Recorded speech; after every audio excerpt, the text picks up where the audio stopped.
Hello friends, welcome to வெயில் ரோஜ் and crime diaries. நம்ம சேனலில் எவ்வளோ கேசஸ் பார்த்துருக்கோம். நிறைய கிரைம் பார்த்தீங்கன்னா ஒரு இல்லீகல் அஃபேர்னால நடக்கும். கணவன் மனைவியை கொள்வது, மனைவி கணவனை கொள்வது. அப்போ அந்த கேஸை நம்ம எப்படி கன்க்ளூட் பண்ணோம் அப்படின்னா, இதுக்குப்பா இப்படி கொலை பண்ணுறீங்க, பிடிக்கலன்னா ஒருத்தருக்கு ஒருத்தர் இப்படி ஹேண்ட் ஷேக் பண்ணிட்டு டிவோர்ஸ் வாங்கிட்டு போக வேண்டியதானே, இப்படி நீங்கள் கொலை பண்ணதுனால யாருக்கு என்ன லாபம் கிடைக்க போகுதுங்கிற மாதிரி நம்ம எவ்வளோ கேசஸில் அனலைஸ் பண்ணியிருந்தா கூட இந்த மாதிரி ஒரு இல்லீகல் அஃபேர்னால எதுக்காக கொலை பண்ணுறாங்க அப்படிங்கிறது கூட ரூட் காசை இன்னைக்கு நம்ம அந்த கேஸ்லேருந்து கற்றுக்க போகிறோம். இந்த கேஸோட இன்னொரு தனித்துவம் என்ன அப்படின்னா, நம்ம ஜென்ரலாக ஒரு கொலை நடக்குதுன்னு வச்சுக்கோங்களேன். அந்த கொலைக்கு என்ன பண்ணோம், ஒரு கரஸ்பாண்டிங் அந்த குற்றவாளிக்கு தண்டனை கிடைக்கும், அதோட அந்த வழக்கு முடிவுக்கு வந்துடும். பட் இந்த கேஸ் கிட்டத்தட்ட 50 வருடங்களுக்கு முன்னாடி டெல்லியில் நடந்த இந்த கொலை வழக்கில் என்ன ஸ்பெஷல்னா, இந்த வழக்கோட தீர்ப்பு வந்ததுக்கு அப்புறம் தான் நம்ம சட்டத்திட்டங்களில் சில ஓட்டைகள் இருக்கு, அதை சரி பண்ணணுங்கிற மாதிரி சட்டத்திட்டங்களில் ஒரு மிகப்பெரிய மாற்றத்தை கொண்டு வந்திருக்காங்க. அப்படி 50 வருடங்களுக்கு முன்னாடி டெல்லியில் என்ன நடந்தது, என்ன மாதிரி கிரைம் நடந்தது, அதை எப்படி பண்ணாங்க, அந்த குற்றவாளிகளுக்கு என்ன தண்டனை வாங்கி கொடுத்தாங்கிற பலவித குழப்பங்களும் திருப்பங்களும் நிறைஞ்ச ஒரு வித்தியாசமான ட்ரூ கிரைம் கேஸை தான் இன்னைக்கு நம்ம இந்த வீடியோவில் பார்க்க போகிறோம். அப்படி டெல்லியில் என்ன நிகழ்ந்ததுங்கிறத நம்ம தெரிஞ்சுக்கிறதுக்கு முன்னாடி உங்கள் டைம் 2 செகண்ட்ஸ் எனக்காக ஸ்பெண்ட் பண்ணி என்னோட வீடியோஸ் உங்களுக்கு பிடிச்சிருந்துச்சுன்னா லைக் பண்ணிட்டு கமெண்ட் பண்ணுங்க. இன் கேஸ் என்னோட சேனலை இது வரைக்கும் நீங்கள் சப்ஸ்கிரைப் பண்ணாமல் பார்த்தீங்கன்னா மறக்காம சப்ஸ்கிரைப் பண்ணி என்ன சப்போர்ட் பண்ணுங்க.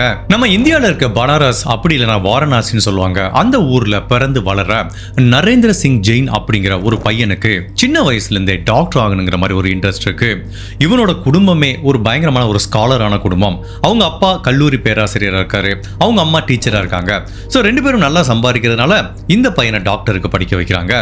இந்த நரேந்திர சிங் ஜெயின் அப்படிங்கிற பையனும் கஷ்டப்பட்டு படிச்சு ஃபைனலா கண் டாக்டர் படிப்பை முடிக்கிறான். அப்படி கண் டாக்டர் படிப்பை முடிச்சதுக்கு அப்புறம் இந்த வாரணாசியில இருந்தா தனக்கு சரியான தொழில் அமையாதுங்கிறதுனால நம்ம இந்திய தலைநகரான டெல்லிக்கு போறேன், அங்க போய் ஒரு கிளினிக் ஆரம்பிக்க போறேன்னு சொல்லிட்டு 1960ஆம் வருஷம் இவர் டெல்லிக்கு மூவ் ஆகுறாரு. அங்க டெல்லியில பரபரப்பா மக்கள் இருக்கிற ஒரு ஏரியால கிளினிக் ஓபன் பண்றாரு. இவரோட திறமையினால அந்த ஏரியால குறைவான டைத்திலே ரொம்பவே ஃபேமஸ் ஆக ஆரம்பிக்கிறாரு. ஜெனரலா டாக்டர் தொழில் எடுத்துக்கிட்டீங்கன்னா கைராசிங்கிற ஒரு வார்த்தை சொல்லுவாங்க. பிகாஸ் நிறைய பேஷண்ட்ஸ் வருவாங்க, இந்த டாக்டர்கிட்ட போனா நம்மளுக்கு வியாதி சரியாகுங்கிற மாதிரி அவங்களுக்கு ஒரு நம்பிக்கை வரும். அவங்க என்ன பண்ணுவாங்க, ஒரு 4 பேர்கிட்ட சொல்லுவாங்க. இப்படி ஸ்ப்ரெட் பை மவுத்ல தான் ஒரு டாக்டர் ஃபேமஸ் ஆக முடியும். அந்த மாதிரி தான் இந்த நரேந்திர சிங் ஜெயின்கிற டாக்டரும் கிட்டத்தட்ட ஒரு 1 or 2 இயர்ஸுக்குள்ள அந்த ஏரியா மக்கள் கிட்ட ரொம்ப ஃபேமஸ் ஆக ஆரம்பிக்கிறாரு. கண்ணில் ஒரு பிரச்சனை வந்துச்சுன்னா இவர் தான்ப்பா, இவரை விட்டு அந்த ஏரியால ஆளே இல்லைங்கிற மாதிரி ஒரு உயர்வான இடத்துக்கு போறாரு. இந்த டயத்துல அப்ப நம்ம இந்திய ஜனாதிபதியா இருந்த வி கிரி அப்படிங்கிற ஒரு நபருக்கு திடீர்னு கண்ணில் ஒரு பிரச்சனை ஏற்படுது. அவர் டாக்டரை போய் செக் பண்ணலான்னு பார்க்கும்போது எல்லாருமே என்ன சொல்றாங்க, இந்த மாதிரி NS ஜெயின்ங்கிற மாதிரி ஒரு டாக்டர் இருக்காரு, அவர்கிட்ட போனா எல்லாமே சரியாயிருன்னு சொல்லவிட்டு நம்ம இந்திய பிரசிடென்ட்டுக்கு இவர் ட்ரீட்மெண்ட் பார்க்குறாரு. ஒரு சின்ன சர்ஜரி பண்றாரு. அதுல பிரசிடென்ட்டோட கண் பார்வை ரொம்ப கிளியரா, அவரோட இஷ்யூ எல்லாமே சால்வ் ஆகவிட்டு நம்ம பிரசிடென்ட்டுக்கு இவரை ரொம்ப பிடிச்சு போச்சு. பரவாயில்ல, இந்த டாக்டர் நம்மளுக்கு நல்ல ட்ரீட்மெண்ட் பண்ணியிருக்காருன்னு சொல்லிட்டு இந்த நரேந்திர சிங் ஜெயின்ங்கிற டாக்டர் கூப்பிட்டுட்டு, நீங்க உங்க கிளினிக் அப்படியே ரன் பண்ணுங்க, எனக்கு ஒரு ஹெல்ப் பண்ணுங்க, என்னோட பர்சனல் டாக்டரா நீங்க வந்துருங்கிற மாதிரி சொல்றாரு. இவருக்கு பயங்கர இன்ப அதிர்ச்சி. பிகாஸ் ஒரு நாட்டோட ஜனாதிபதியே அவருக்கு பர்சனல் டாக்டரா கூப்பிடுறாரு அப்படின்னா எவ்வளவு பெரிய அச்சீவ்மெண்ட். ஸோ இந்த டாக்டர் அந்த ஜனாதிபதிக்கு பர்சனல் டாக்டரா இருந்தா கூட ஈவினிங் டைத்துல தன்னோட அந்த ஐ கிளினிக்கை வச்சு ரன் பண்ணிட்டே இருக்காரு. இந்த டாக்டர் NS ஜெயினுக்கு வித்யா ஜெயின் அப்படிங்கிற ஒரு பெண்ணோட திருமணம் நிச்சயிக்கப்படுது. அவங்களோட திருமணமும் நடக்குது. ஸோ கணவன் மனைவி ஒரு சந்தோஷமான வாழ்க்கையை வாழ ஆரம்பிக்கிறாங்க. இவருக்கு பிரசிடென்ட் கூட ரொம்ப க்ளோஸா இருக்காரு. இவரோட கிளினிக்கும் சக்சஸ்ஃபுல்லா போகுது.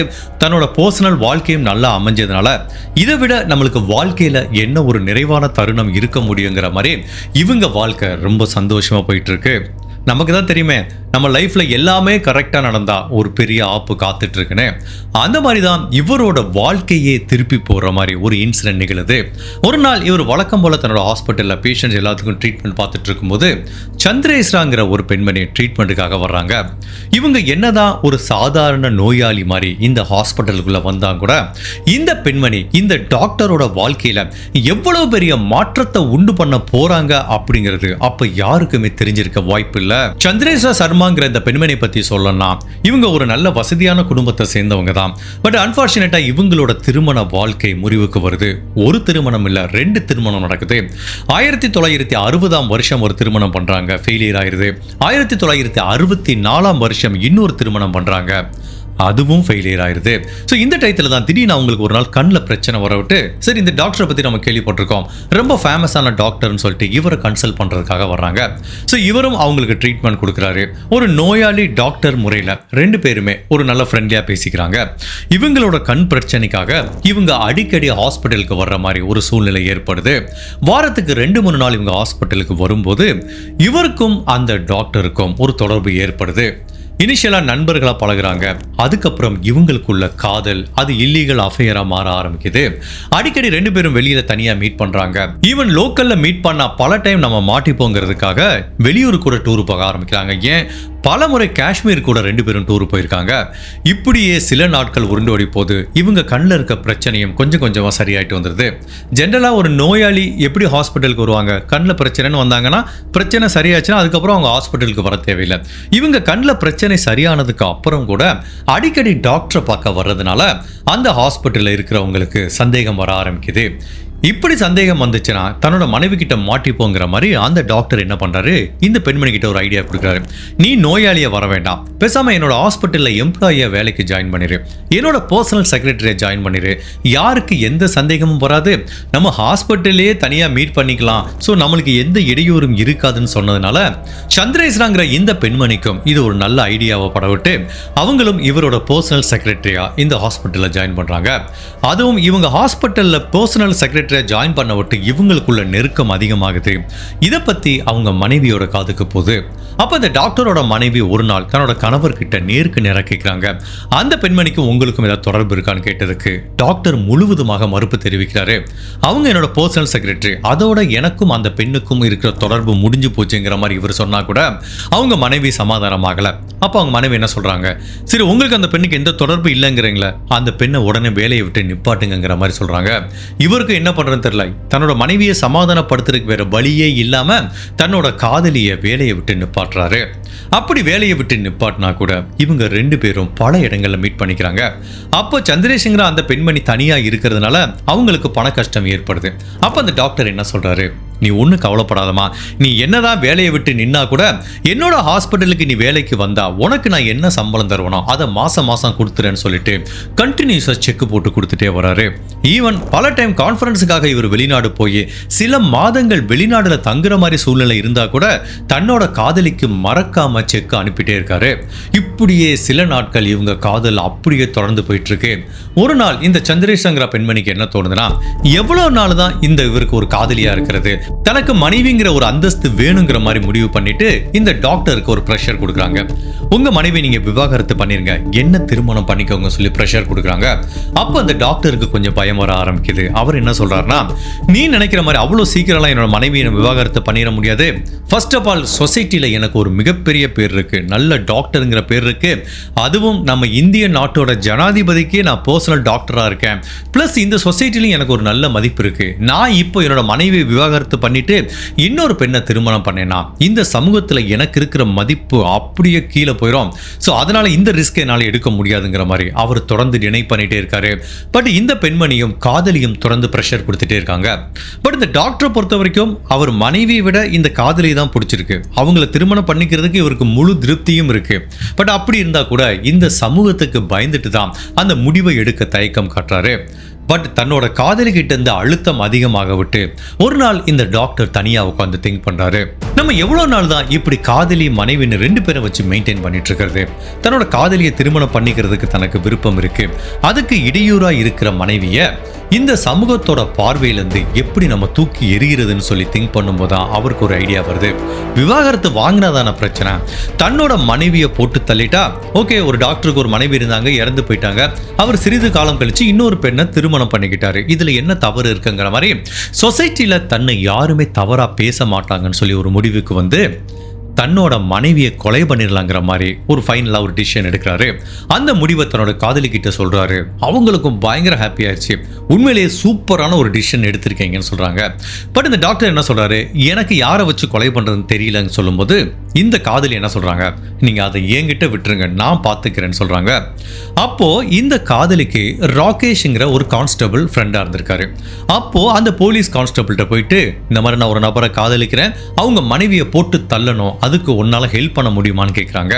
அப்போ ராகேஷ் என்ன சொல்றாரு, கண்டிப்பா நான் பண்றேன், பட் அன்பார்ச்சுனேட்டா நான் போய் டைரக்டா கொலை பண்ண முடியாது, அதுக்குன்னு நிறைய பேர் இருக்காங்க, நான் யாரையாவது ஒருத்தர் அரேஞ்ச் பண்றேங்கிற மாதிரி சொல்றாரு. ஸோ கொஞ்ச நாளைக்கு முன்னாடி இந்த ஏரியாவை சேர்ந்த ஒரு 25 வயசு பையனை ஒரு பிக் பாக்கெட் கேஸில் இந்த கான்ஸ்டபிள் அரெஸ்ட் பண்ணியிருக்காரு. அந்த பையனோட ஞாபகம் வந்துச்சு. இப்போ அவனை கூப்பிட்டு சொல்றாரு, எனக்காக நீ ஒரு கொலை பண்ணணும்னு சொல்ல விட்டு அந்த பையன் பயந்துட்டான். சார், நான் பிக் பாக்கெட் அடிக்கிறவன், என்ன போய் கொலை பண்ண சொல்கிறீங்களா சார்னு சொன்னதுக்கு, நீ இந்த கொலையை பண்ணலை, உன்னை லாக்கப்பில் பொய் கேஸ் போட்டு உள்ளே தள்ளி 10 வருஷமாவது உள்ளே தள்ளிடுவேன்னு சொல்லி மிரட்ட விட்டு இந்த பையனும் சரி சார் நான் பண்ணிடுறேங்கிறான். அதுக்கு உனக்கு எவ்வளோ பணம் வேணும்னு கேட்குறாங்க. எனக்கு ஒரு 10,000 ரூபா பணம் வேணுங்கிறாங்க. உடனே இந்த டாக்டரும் அந்த சந்திரேஷங்கிற காதலிட்ட பேசுகிறாங்க. அவங்க அந்த டாக்டர்கிட்ட பேசுகிறாங்க. இந்த பையனுக்கு 10,000 ரூபா வாங்கி தராங்க. இவனும் வந்து என்ன பண்ணுறான், மார்க்கெட்டில் போயிட்டு ஷார்ப்பான ஒரு கத்தியை வாங்கிட்டு டாக்டரோட மனைவியை நான் கொலை பண்ணுறேன்னு 3-4 மாதத்தை ஓட்டிகிட்டு இருக்கான். பார்த்தா டாக்டர் வீட்டை சுற்றி வர்றதும் அவங்க எங்கே போனாலும் ஃபாலோ பண்ணுறதும் அப்படின்னு க்ளோஸாக போனால் கூட எந்த ஒரு தருணத்திலையும் இந்த நபர் அவங்களை கொலை பண்ண முயற்சிக்கல. இதனால எல்லாத்துக்குமே கடுப்பாகி அந்த ராகேஷ்ங்கிற கான்ஸ்டபிள் போயிட்டு கன்ஃபரண்ட் பண்ணும்போது இவன் சொல்லிடுறான், சார் நான் ஒரு பிக் பாக்கெட் திருடேன், நீங்கள் ஏதோ மிரட்டினீங்கன்னு ஒத்துக்கிட்டேன், எனக்கு இந்த கொலை பண்ணுற அளவுக்குலாம் தைரியம் இல்லை சார், என்னை விட்டுருங்க சார், நீங்கள் வேற யாரையாவது பாருங்கன்னு சொல்லிட்டு அவன் கையை தூக்கிடுறான். சரிடா, வாங்கின 10,000 ரூபா காசை கொடுறான்னு கேட்டால் எல்லாத்தையும் செலவழிச்சிட்டே சாருங்கிறான். வேற வழியில் என்ன பண்ண முடியும், இவங்கிட்ட போய் எப்படி காசை ரெக்கவர் பண்ண முடியும், சரி போய் தோலை, நான் வேற யாராவது பார்த்துக்கிறேன்னு சொல்லிட்டு இந்த ராகேஷ்ங்கிற கான்ஸ்டபிள் வேற ஒரு நபரை இந்த கொலைக்காக தேட ஆரம்பிக்கிறாரு. இந்த ராகேஷ்ங்கிற கான்ஸ்டபிளுக்கு ராம்ஜிங்கிற ஒரு டாக்ஸி டிரைவரை ரொம்ப நாளாவே தெரிஞ்சிருக்கு. அது ஒரு taxi owner plus taxi driver as well. இப்போ அவரை கூப்பிட்டு கேட்குறாரு, சரி இந்த மாதிரி எனக்கு ஒரு சீக்கிரட்டாக ஒரு விஷயம் பண்ணணும், உனக்கு என்னால் ஹெல்ப் பண்ண முடியுமான்னு கேட்குறாரு. அப்போ ராம்ஜிங்கிற இந்த டாக்ஸி டிரைவர் என்ன சொல்கிறாருன்னா, சரி நான் பண்ணுறேன், பட் நான் டைரெக்டாக பண்ண முடியாது, எனக்கு தெரிஞ்ச கல்யாணம் அப்படிங்கிற மாதிரி ஒரு நபர் இருக்காரு, அந்த நபரை நான் உனக்கு இன்ட்ரடியூஸ் பண்ணி வரேன்னு சொல்லிட்டு இப்போ ராம்ஜிங்கிற இந்த டாக்ஸி ஓனர் கல்யாண்ங்கிற ஒரு நபரை இந்த ராகேஷ்ங்கிற கான்ஸ்டபிளுக்கு இன்ட்ரடியூஸ் பண்ணி வர்றாரு. அப்போ கல்யாணம் என்ன சொல்கிறாரு, இதை பண்ணிடலாம், ஒன்றும் பிரச்சனை இல்லை, நான் அதுக்குரிய ஆளுகள்லாம் அரேஞ்ச் பண்ணி தரேன், பட் கொஞ்சம் செலவாகுமேங்கிறாரு. சரி எவ்வளோ செலவானாலும் சொல்லுங்கள், நாங்கள் தர்றோம், நீங்கள் கரெக்டான நபரை அரேஞ்ச் பண்ணி இந்த ஒர்க்கை கரெக்டாக முடிச்சு கொடுங்கிற மாதிரி தான் ராகேஷ் சொல்கிறாரு. அப்போ அந்த கல்யாண்ங்கிற நபர் என்ன சொல்கிறாரு, இதை நான் டைரெக்டாக பண்ண முடியாது, இங்கேருந்து 50 மைல் தொலைவில் ஒரு கிராமம் இருக்கு, அங்கே பஹீராத்துங்கிற மாதிரி ஒரு நபர் இருக்காரு, எனக்கு பல நாளைக்கு முன்னாடி இந்த மாதிரி ஒரு கொலையை பண்ணி கொடுத்துருக்காரு, நம்ம அவரை போய் சந்திச்சு பேசுவோம்னு சொல்லிட்டு பஹீராத்துங்கிற ஒரு நபரை போய் சந்திக்கிறாங்க. அவர் என்ன சொல்கிறாருன்னா, சரி ஓகே நான் பண்ணி தரேன், என்கிட்ட ஒரு டாக்ஸி டிரைவர் இருக்காரு, அவர்கிட்ட சொல்லி இந்த கொலையை நான் பண்ணித்தரேன், பட் என்ன சார்ஜ் ஆகும் அப்படின்னா ஒவ்வொருத்தருக்கும் 25,000 ரூபாய் செலவாகும், மொத்தம் 2 பேர் இந்த கொலையில் இன்வால்வ் ஆக போகிறாங்க, ஸோ மொத்தம் 50,000 ரூபாய் செலவாகும், அந்த பணத்தை உங்களால் கொடுக்க முடியும்னு நீங்கள் ஃபீல் பண்ணீங்கன்னா இந்த கொலையை பண்ணிடலாங்கிற மாதிரி சொல்கிறாங்க. இந்த இன்சிடென்ட் நடந்தது எப்போ, 1960s 70s. அப்போது 50,000 ரூபாய் பணங்கிறது பெரிய காசு. பட் அப்படி இருந்தால் கூட இந்த டாக்டர் என்ன ஒரு விஷயத்தில் உறுதியாக இருக்காருன்னா, தன்னோட மனைவியை கொலை பண்ணிட்டு தன்னோட காதலி கூட ஒரு சந்தோஷமான வாழ்க்கையை வாழணும்னு உறுதியாக இருக்கிறதுனால சரி நான் எவ்வளவு செலவானாலும் இந்த பணத்தை நான் ஏற்பாடு பண்றேங்கிற மாதிரி சொல்றாரு. அப்ப இந்த நபர் என்ன பண்றாரு, கர்த்தார் சிங்கிற ஒரு டாக்ஸி டிரைவரையும் அவரோட சகோதரர் உஜகார் சிங் அப்படிங்கிற இன்னொரு நபரையும் இந்த கொலைக்காக அரேஞ்ச் பண்றாங்க. அவங்க 2 பேருமே இந்த கொலையை நாங்க பண்றதுக்கு ரெடியா இருக்கோங்கிற மாதிரி சொல்றாங்க. நீங்க நல்லா பாத்தீங்கன்னா தெரியும், இந்த கொலையில நிறைய பேர் இன்வால்வ் ஆயிருக்காங்க. ஸோ இவங்க எல்லாரும் என்ன பண்றாங்கன்னா எல்லாத்தையும் டெல்லிக்கு வர சொல்லி ஒரு மீட்டிங் போறாங்க. ஃபர்ஸ்ட் இந்த டாக்டர் வர்றாரு, அவங்களோட காதலி சந்திரேஷ்ங்கிற அந்த பெண்மணி வர்றாங்க. அதுக்கப்புறம் இவங்களுக்கு தெரிஞ்ச அந்த கான்ஸ்டபிள் ராகேஷ், அவருக்கு தெரிஞ்ச ராம்ஜிங்கிற டாக்ஸி டிரைவர், அவருக்கு தெரிஞ்ச கல்யாண்ங்கிற நபர், அதுக்கப்புறம் அவர் மூலமா பழக்கமான பகிராத்துங்கிற நபர், அதுக்கப்புறம் இந்த கொலையை ஆக்சுவலா பண்ண போற அந்த கர்த்தார் அண்ட் உஜகார் சிங் அப்படிங்கிற அந்த 2 பேரும் இவங்க எல்லாரும் சேர்ந்து ஒரு ரெஸ்டாரண்ட்ல வச்சு மீட்டிங் போடுறாங்க. என்ன மாதிரி கொலை பண்ணலாம்னு சொல்லும்போது இவங்க என்ன சஜஸ்ட் பண்றாங்கன்னா கத்தியை வச்சு கொலை பண்ணலாங்கிறாங்க. ஸோ இவங்க 2 பேர்ல ஒருத்தர் கத்தி ஒருத்தர் துப்பாக்கி, 2யுமே நம்ம கிரைம் சீனுக்கு எடுத்துட்டு போறோம், அதுல எதுல முடியுதோ போட்டு தள்ளிடலாங்கிற மாதிரி பிளான் பண்றாங்க. ஓகே, எப்போ எந்த இடத்துல வச்சு பிளான் பண்ணலாங்கிற மாதிரி முடிவு பண்ணும்போது இந்த டாக்டர் என்ன சொல்றாருன்னா, என்னோட மனைவியை நான் சாயங்காலம் ஒரு 5-6 மணிக்கு வெளியில கூட்டு போற மாதிரி வீட்டை விட்டு வெளியில கூட்டு வரேன். என் வீட்டுக்கு வெளியில எப்பவுமே ஒரு கார் நிற்கும். ஃபர்ஸ்ட் நான் தான் போய் கார்ல ஏறுவேன், என்னோட மனைவி வீட்டெல்லாம் லாக் பண்ணிட்டு திரும்ப நடந்து வருவாங்க. ஸோ நான் போய் கார்ல உட்காந்ததுக்கு அப்புறம் என்னோட மனைவி நடந்து வரும்போது அந்த கேப்ல என் மனைவி நீங்க கொலை பண்ணிருங்கிற மாதிரி டாக்டர் ஒரு ஐடியா சொல்றாரு. அந்த ஐடியா எல்லாத்துக்குமே பக்காவா ஓகேங்கிற மாதிரி தெரியுது. ஸோ எல்லாருமே அவங்கவுங்க வீட்டுக்கு போயிட்டாங்க. ஸோ மறுநாள் இந்த டாக்டர் மதியம் கிளினிக்லேருந்து சீக்கிரமாக கிளம்பி தன்னோட மனைவி கிட்ட என்ன சொல்கிறாருன்னா, என்னோட சகோதரி வீட்டுக்கு ஒரு முக்கியமான விஷயமா போனோம், நீ கிளம்பி வாங்குறாரு. அவங்களும் கிளம்பி தன்னோட கணவர் கூட போகிறதுக்காக வெயிட் பண்ணிட்டு இருக்காங்க. அப்போ இவங்க வீட்டு வாசல்ல கர்த்தார் சிங் அண்ட் விஜய்கார் சிங்கிற அந்த 2 நபர் வெயிட் பண்ணிட்டு இருக்காங்க. அந்த காரை ராம்ஜிங்கிற அந்த டாக்ஸி டிரைவர் தான் ஓட்டிட்டு வராரு. ஸோ டாக்ஸிக்குள்ள இவங்க 2 பேர் மொத்தம் 3 பேர் வீட்டு வாசல்ல வெயிட் பண்ணிட்டு இருக்காங்க. கரெக்டாக சாயங்காலம் 6:30 மணிக்கு இவங்க 2 பேரும் வீட்டுக்குள்ள இருந்து வர்றாங்க. இந்த டாக்டர் பிளான் படி அப்படியே போய் காரோட டிரைவிங் சீட்ல உட்கார்றாரு.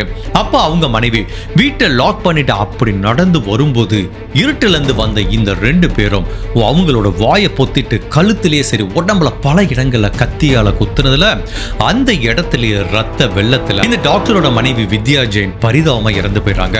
அதுக்குள்ள இந்த நபர்கள் இருட்டில் டாக்ஸில தப்பிச்சு போயிடுறாங்க. அதுக்கப்புறம் கார்ல இருந்து இறங்கி வந்த இந்த டாக்டர் பயங்கரமா கத்தி தன்னோட பக்கத்து வீட்டுக்காரங்க அந்த பக்கம் போன எல்லாத்தையும் கூப்பிட்டு உதவி கேட்கிறாரு. எல்லாரும் என்ன ஆச்சுன்னு கேட்கும்போது, ஸோ 2 பேரும் அந்த கொள்ளைக்காரங்க என் மனைவியை கத்தியால குத்திட்டாங்க, நான் ஹாஸ்பிட்டலில் போய் சேர்க்கணும்னு சொல்லிட்டு அவங்கள டாக்ஸியில் போட்டு ஹாஸ்பிட்டலுக்கு எடுத்துட்டு போறாரு. பட் அதுக்குள்ளேயே அவங்க இறந்து போயிட்டாங்கிற மாதிரி தான் டாக்டர் சொல்றாங்க. பிகாஸ் அந்த 2 பேருமே இவங்க இறந்து போயிட்டாங்கன்னு சொல்லி உறுதி செஞ்சதுக்கு அப்புறம் தான் அந்த கிரைம் சீனை விட்டு போயிருக்காங்க.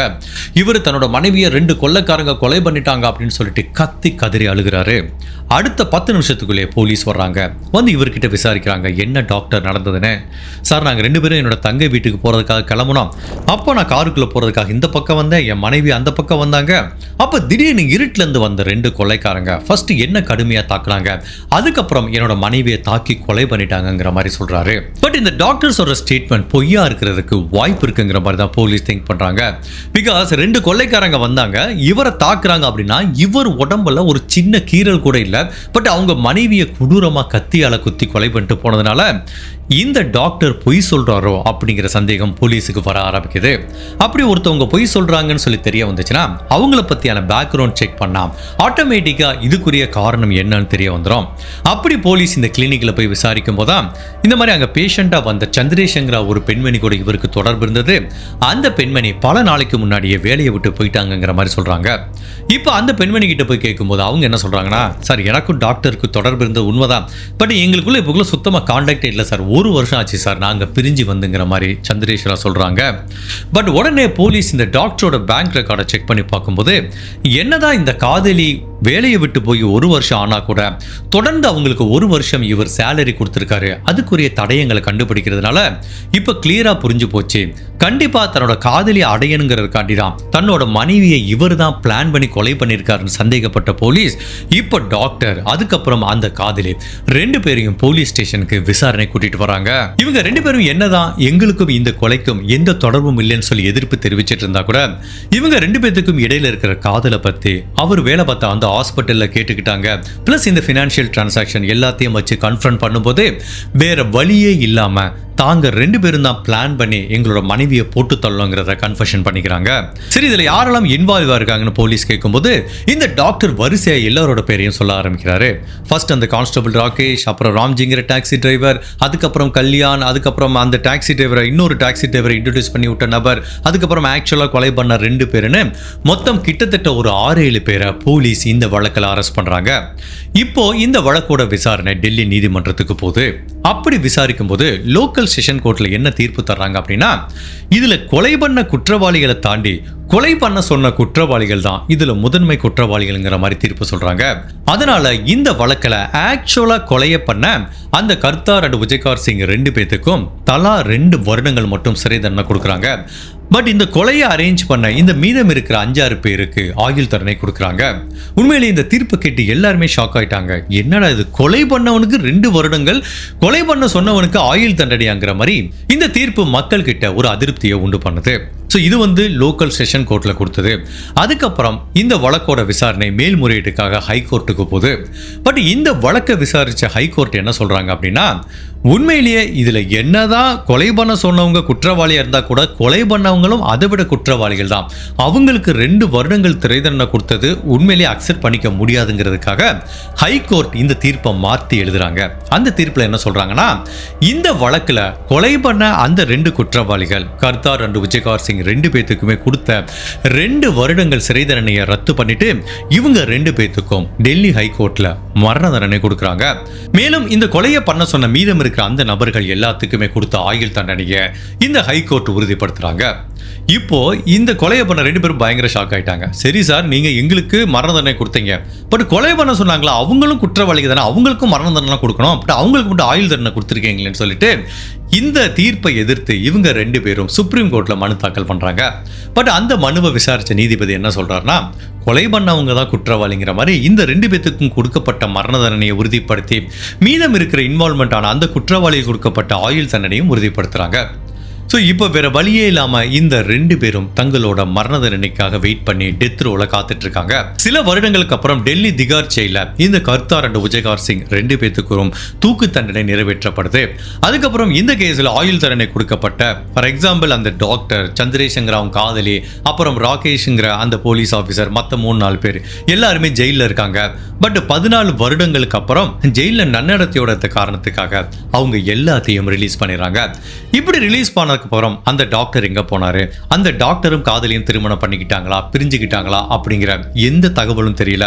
பட் இந்த மாதிரி குற்றத்துக்காக ஜெயிலுக்கு போன கொடூரமான குற்றவாளிகள் ரிலீஸ் ஆகி வந்ததுக்கு அப்புறம் சொசைட்டில யார் கண்ணிலையும் படாம எந்த மீடியா வெளிச்சத்துக்கும் போகாம அப்படியே கிட்டத்தட்ட தலைமறைவான ஒரு வாழ்க்கையை தான் வாழ்வாங்க. இதுக்கப்புறம் இவங்களோட வாழ்க்கையில என்ன நடந்தது அப்படிங்கிறது யாருக்குமே தெரியல. இந்த தீர்ப்புக்கு அப்புறம் நம்ம இந்திய சட்டத்திட்டத்தில் ஒரு மிகப்பெரிய மாற்றத்தை கொண்டு வந்தாங்க. இனிமேல் ஏதாவது ஒரு கொலை நடக்குது, அதுல ஒரு நபர் இன்னொரு ஹிட்மேனை அரேஞ்ச் பண்ணி ஒரு கொலை பண்ணார்னா இதுல எல்லாருமே ஈக்குவலான குற்றவாளிகள்ங்கிற மாதிரி தான் ட்ரீட் பண்ணப்படும். கொலை பண்ண சொன்னவனும் அதே குற்றவாளி தான், கொலை பண்ணவனும் அதே குற்றவாளி தான், 2 பேத்துக்கும் ஒரே மாதிரி தான் தண்டனை கொடுக்கப்படும். இவனுக்கு ஆயுள் தண்டனை, இவனுக்கு மரண தண்டனை இப்படிலாம் கிடையாது. ஸோ இப்போ சட்டத்திட்டப்படி கொலை பண்ண சொன்னவனும் கொலை பண்ணவனும் ஒரே குற்றவாளிங்கிற மாதிரி தான் ஒரு மிகப்பெரிய சேஞ்ச் நம்ம இந்திய சட்டத்திட்டத்தில் வந்தது. இந்த மாதிரி ரீசெண்டாக நம்ம நிறைய கேசஸ் பார்த்துருப்போம். தமிழ்நாட்டில் நிறைய ஹானர் கில்லிங்லாம் நடத்திருக்கோம். ஒரு ஹிட்மேனை வச்சு தன்னோட வீட்டு பொண்ணையை ஏதோ ஒரு வேற ஜாதியில் கல்யாணம் பண்ணிட்டாங்கன்னு கொலை பண்ண கேஸ்லாம் பார்த்துருப்போம். அதில் சம்மந்தப்பட்ட அந்த பெண்ணோட அம்மா அப்பாக்கே மரண தண்டனை கொடுத்துருக்காங்க. அந்த மாதிரி நிறைய கேஸ் நடந்திருக்கு. ஸோ இப்போ வரைக்கும் நம்ம இந்தியாவில் சட்டத்திட்டம் இந்த மாதிரி தான் இருக்கு. சரி, ஓகே, இப்போ இந்த கேஸை எடுத்துப்போம். இவருக்கு ஒரு பெண்ணோட அஃபையர் ஏற்பட்டது, அந்த காதலியை கரம் பிடிக்கிறதுக்காக மனைவியை கொலை பண்ண முயற்சி பண்றாரு. இந்த கேஸ்ல தான் எனக்கு ஏற்கனவே என் மனசுல இருந்த சில டவுட் நல்லாவே கிளியர் ஆயிடுச்சு. எதுக்குடா மனைவியை பிடிக்கலன்னா பிரிஞ்சு போங்களேன்டா, எதுக்குடா கொலை பண்றீங்க அப்படிங்கிற மாதிரி நம்ம 1000 கொஸ்டின் கேட்டா கூட அதுக்குரிய காரணம் இந்த மாதிரி கொடூரமான நபர்கள் என்ன திங்க் பண்றாங்க அப்படின்னா இதுல ஒரு 4 பாயிண்ட் நம்ம எடுத்துக்கலாம். ஒன்று, சமூகம். தன்னோட மனைவியை விவாகரத்து பண்ணிட்டு இன்னொரு பெண் கூட போய் இருந்தானா பாரு, அவன் அதுக்காண்டி தான் இந்த பொண்ணை போய் விவாகரத்து பண்ணியிருக்கான் அப்படிங்கிற மாதிரி சமூகத்தில் அந்த நபருக்கு இருக்கிற அந்தஸ்தும் பேரும் புகழும் கெட்டு போகிறதுக்கு வாய்ப்பு இருக்கு. ஈவன் இதை ஒரு சாதாரண நபர் பண்ணலாம், பட் செலிபிரிட்டி மாதிரி இப்போ இந்த கேஸில் எடுத்துப்போம். இவர் பிரசிடென்ட்டுக்கே பர்சனல் டாக்டராக இருக்கவர், அவ்வளோ ஃபேமஸான டாக்டர். இப்படி மனைவியை விவாகரத்து பண்ணி இன்னொரு பெண்ணை போய் திருமணம் பண்ணிக்கிட்டா இவரோட பேரு கெட்டு போயிடும், இவரோட தொழிலும் கெட்டு போகிறதுக்கு வாய்ப்பு இருக்கு. ஸோ அதனால தான் இவர் இந்த மாதிரி ஒரு ரூட் எடுக்க ஆரம்பிக்கிறாரு. அதுக்கப்புறம் 2வது ஃபேக்டர் நம்மளுக்கே தெரியும். இப்போ திருமணம் ஆகி விவாகரத்து வாங்கி ஒரு பொண்ணை அனுப்புனா கூட தொடர்ந்து ஜீவனாம்சம் கொடுக்கணும். அது மாசம் ஒரு அமௌண்ட் கொடுக்கணும். அதுவும் கணவர் நிறைய சம்பாரிச்சா அந்த மனைவிக்கு ஒரு பெரிய தொகையை ஜீவனாம்சமாக கொடுக்குற மாதிரி இருக்கும். ஸோ அந்த மாதிரி ஒரு பணத்தை நம்ம கொடுக்குறோமே, இந்த மாதிரி ஜீவனாம்சத்தை கட் பண்ணுறது கூட இந்த மாதிரி ஒரு கொலைகள்லாம் நடக்க ஆரம்பிக்குது. ஸோ 3வது காரணத்துக்குன்னா ஃபேமிலி ப்ரெஷர். இப்போ ஒரு ஃபேமிலியில் நீங்கள் ஒரு மனைவியை விவாகரத்து பண்ணிட்டு காதலி கூட போறீங்கன்னா கண்டிப்பாக உங்கள் ஃபேமிலியில் யாருமே உங்களை மதிக்க மாட்டாங்க. ஆப்வியஸ்லி ஃபேமிலி கூட இருக்க எல்லா கான்டாக்டும் கட் ஆயிரும். ஸோ தன்னோட முழு குடும்பத்தையும் அம்மா அப்பா சகோதர சகோதரின்னு நிறைய பேர் இழக்க நேரிடும். ஸோ அதுவும் சோஷியல் ப்ரெஷர் தான். ஸோ அது கூட ஒரு முக்கியமான காரணமாக இருக்கலாம். அது எல்லாத்தையும் தாண்டி நம்ம நிறைய கேஸில் கேள்விப்பட்ட மாதிரி இன்சூரன்ஸ் மணிக்காக கூட கொலை பண்ணுவாங்க. இந்த மாதிரி ஒரு 4-5 ஃபேக்டர் சேர்ந்ததுனால தான் ஒரு ஸ்பௌஸ் தன்னோட கணவனையோ மனைவியோ கொலை பண்ணிட்டு காதலி கூட போகிறதுக்காக இந்த மாதிரி பண்ணுறாங்க. பட் 99% நான் பார்த்துருக்கேன். சில பேர் தப்பிச்சு போயிருக்கலாம், நான் இல்லைன்னு சொல்லப்படல. பட் நிறைய பேர் இந்த மாதிரி கொலைகளை பண்ணி மாட்டிக்கிறாங்க. ஸோ என்ன காரணத்துக்காண்டி கொலை பண்ணுறீங்க? உங்கள் காதலியோட இருக்கணும், இல்லை பணம், இல்லை சோஷியல், நம்மளுக்கு சமூகத்தில் ஒரு பேர் வேணும்னு சொல்லிட்டு. பட் மாட்டிக்கிட்டீங்கன்னு வச்சுக்கோங்களேன், அந்த சமூகத்தில் எதுவுமே கிடைக்காது. நீங்கள் எதுக்காக இது பண்ணீங்களோ அது எதுவுமே கிடைக்காது. வாழ்க்கை ஃபுல்லாக நீங்கள் தனிமைப்படுத்தப்பட்ட ஒரு ஜெயிலில் தான் இருக்கிற மாதிரி ஒரு சூழ்நிலை ஏற்படும். ஸோ ஜஸ்ட் இந்த மாதிரி ஒரு கிரைம் பண்ணுறவங்க ஒரு டைம் இல்லை 2 டைம் இல்லை 3 டைம் திங்க் பண்ணிக்கோங்க. சோஷியல் ப்ரெஷர் இதெல்லாம் பார்த்துட்டு கொலை பண்ணுறதை விட என்ன கேட்டால் பிடிக்கலையா டிவோர்ஸ் பண்ணிட்டு போகிறதா பெஸ்ட் ஆப்ஷனுங்கிற மாதிரி எனக்கு தோணுது. இந்த கேஸை பற்றி நீங்கள் என்ன நினைக்கிறீங்க? உங்களோட கருத்தை மறக்காமல் இந்த வீடியோவில் பதிவு பண்ணுங்கள். இந்த மாதிரி அனதர் கேஸில் உங்களை சந்திக்கிறேன். Till then stay safe, take care, by.